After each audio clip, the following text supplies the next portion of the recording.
की जय। सदगुरु कबीर साहिब की जय।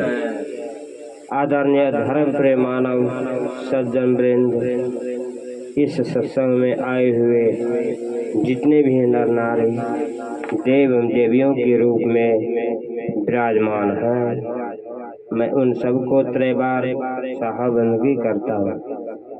उनके साथ साथ इस चैनल वाले को भी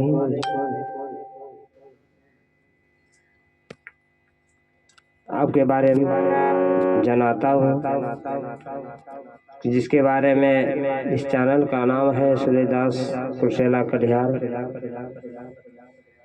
और इस चैनल को बराबर देखते रहेंगे, सब्सक्राइब करते रहेंगे, लाइक करते रहेंगे। इससे क्या होगा, जीवन में अपना भी लाभ होगा और दूसरे को भी लाभ होगा। सब दिन के वास्ते जितना भी मानव है धरती पर और जितने भी आएंगे, सबको सुनने में ये अच्छा लगेगा और लाभ भी होगा। ये जो है आध्यात्मिक दृष्टि से सदगुरु कबीर साहब का, इस संत का प्रचार प्रसार के लिए इस चैनल को खोला गया है। इसलिए इसमें सभी संसार के मानव हैं एवं संत महापुरुष हैं। सभी से अनुरोध किया जाता है कि इस चैनल को अवश्य रखेंगे और सुनने समझने का अवश्य प्रयास करेंगे। और ये सूर्यदास का जो चैनल है कुशेला कटिहार, इस पर बराबर ध्यान देते रहेंगे, सब्सक्राइब एवं लाइक करते रहेंगे। यही मैं आप लोगों से अनुरोध करना चाहता हूँ, विनम्रता पूर्वक निवेदन करना चाहता हूँ। तो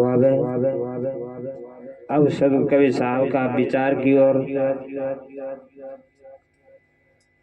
सदगुरु कबीर साहब कहते हैं, करहो विचार सब दुख जाई, पार हरि झूठा केर सगाई, लालच लागी जन्म सिराई, जरा मरण न्यारायल आई।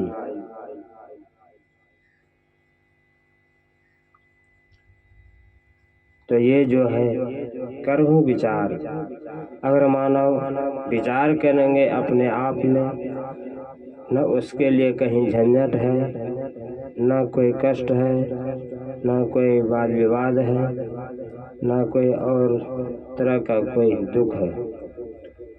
बिना विचारे संसार में बहुत चलते हैं और बिना विचारे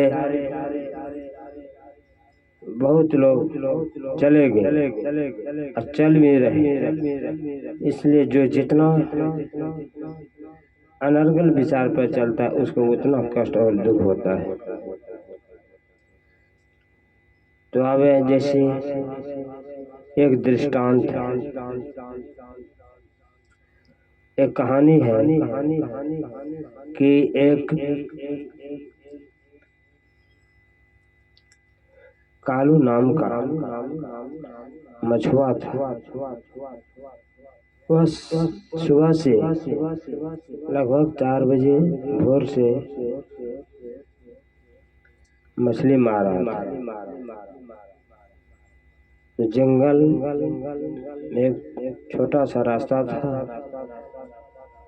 और तालाब के किनारे वे लड़का मछुआ जो मछली मार रहा था,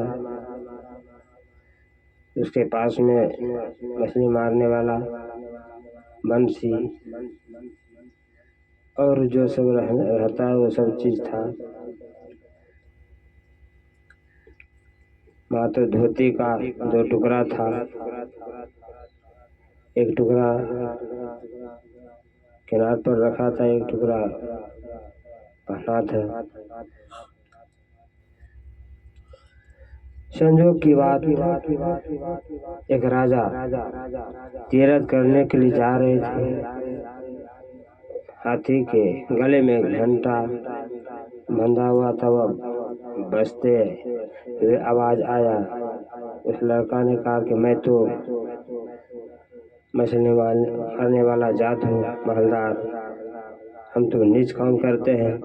राजा महाराजा आ रहे इसी रास्ते से, हमको अगर हमारे ऊपर दर्शन होगा हमको बहुत बड़ा दंड देंगे, हम कैसे बचेंगे? भागने का और कोई रास्ता नहीं है। इधर जंगल है, उधर जंगल है, पूरा घनघोर काटा कुसा से भरा हुआ है। और ये पोखर जो है ये नदी किनारे है।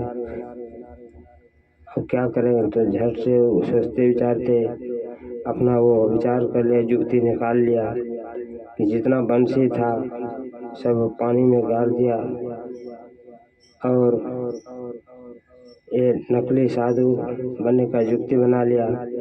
मट्टी से चंदन तिलक सब जगह घस लिया और एक धोती का टुकड़ा पहन लिया, एक ऊपर से ओढ़ लिया।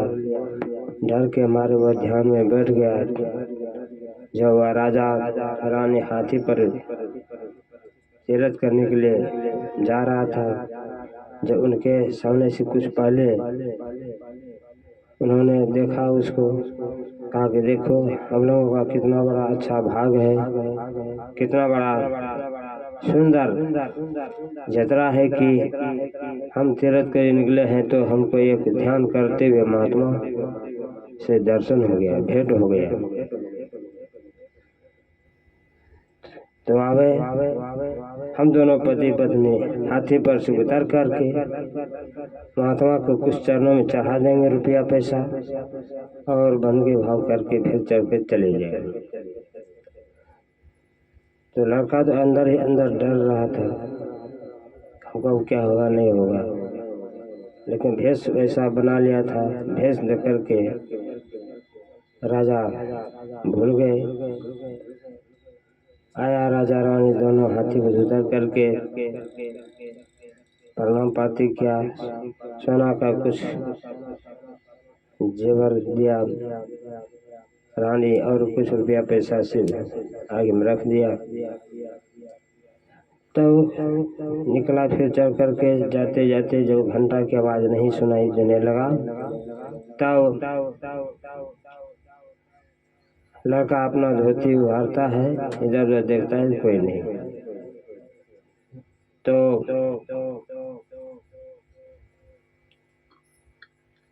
अपना इधर उधर देख करके जब नीचे देखता है कि इतना तो हम देखते हैं सोना चांदी का भी अंगूठी है और रुपया पैसा भी है ज्यादा।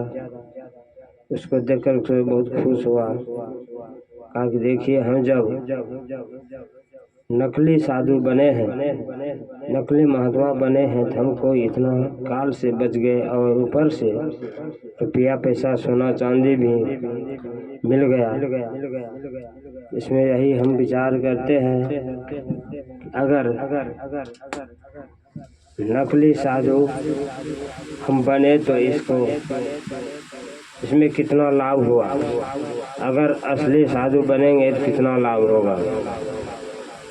इसमें ये विचार कर लिया और कहा कि आज हम कहीं न कहीं अगर साधु मिलेगा तो उससे हम माला दीक्षा लेकर रहेगा। उसी समय वो बंसी तोड़ कर फेंक दिया और उधर से निकला, सब्जी फेंक करके साधु की खोज में माला लेने के लिए खोजना शुरू किया। साधु को खोजते खोजते सुबह से शाम में मिल गया उस महात्मा, तब उन्हीं से कंठी माला दीक्षा लिया और सदा के लिए वे मछली मारना छोड़ दिया और साधु की शरण में चले गए, गुरु के शरण में चले गए, अपना रहनी व्यक्ति करना शुरू कर दिया। ये विचार किया कि नकली महात्मा हम बने, हमको इतना लाभ हुआ, अगर असली बनेंगे तो और कितना लाभ होगा। इसलिए कहा गया है करहूँ विचार सब दुख जाई, पर झूठा केर सगाए। विचार किया तो उसका दुख चला गया सदा के लिए। ऐसा ही विचार संसार में सब मानवों को रखना चाहिए। सब व्यक्तियों को विचार ऐसा रखना चाहिए ऊंचा स्तर का कि हमको और हमारे समाज को, हमारे राज्य को, देश को अच्छा लगे और अच्छा कहे, स्वागत हो, सम्मान हो। ऐसा ही विचार हर मानव को रखना चाहिए, हर संतों को भी रखना चाहिए। ऐसा रखने से अपना भी कुछ अच्छा लगता है और दूसरे को भी अच्छा लगता है। तो ये दृष्टांत से यही निष्कर्ष निकला, इसका शब्दार्थ, इसका भावार्थ, इसका जो असल अर्थ है उससे यही निकला कि कोई भी काम करे तो विचार पूर्वक करे और युक्ति के साथ करें। विचार करके युक्ति निकालें। उससे क्या होगा कि दूसरे भी सीखेगा और अपना भी सीखेगा, अपना भी लाभ होगा, दूसरे को भी लाभ होगा। ऐसा ही सबके हिसाब मानव के वास्ते तरह तरह के दृष्टांत एवं भजन प्रवचन से स्वागत किए हैं संसार में। ये नदी है, ज्ञान की नदी है। इसलिए कहा गया है गंगा नहाई 1000 बार, द्वारावती सत जान, संत का चरण जल जो पिए, तुले ने ते ही समान। इसका अर्थ ये हुआ गंगा जी कितनों 1000 बार नहाएगा, उससे क्या होगा? वस्त्र साफ होगा, शरीर साफ होगा, लेकिन मन नहीं साफ होगा। और संत का जब तक चरणामृत नहीं पिएंगे उसके बराबरी में कोई नहीं आ सकता। इसलिए गुरु का ज्ञान की बातें सुनना ये गंगा नदी हुआ, और उनके चरणामृत पीना उसका गंगा का ज्ञान जो है, ब्रह्म ज्ञान जो है, उससे लेना हो और प्राप्त भी होता है। इसके ये अर्थ हुआ, इनका यही निष्कर्ष निकला। बोले प्रेम से सद्गुरुदेव की जय।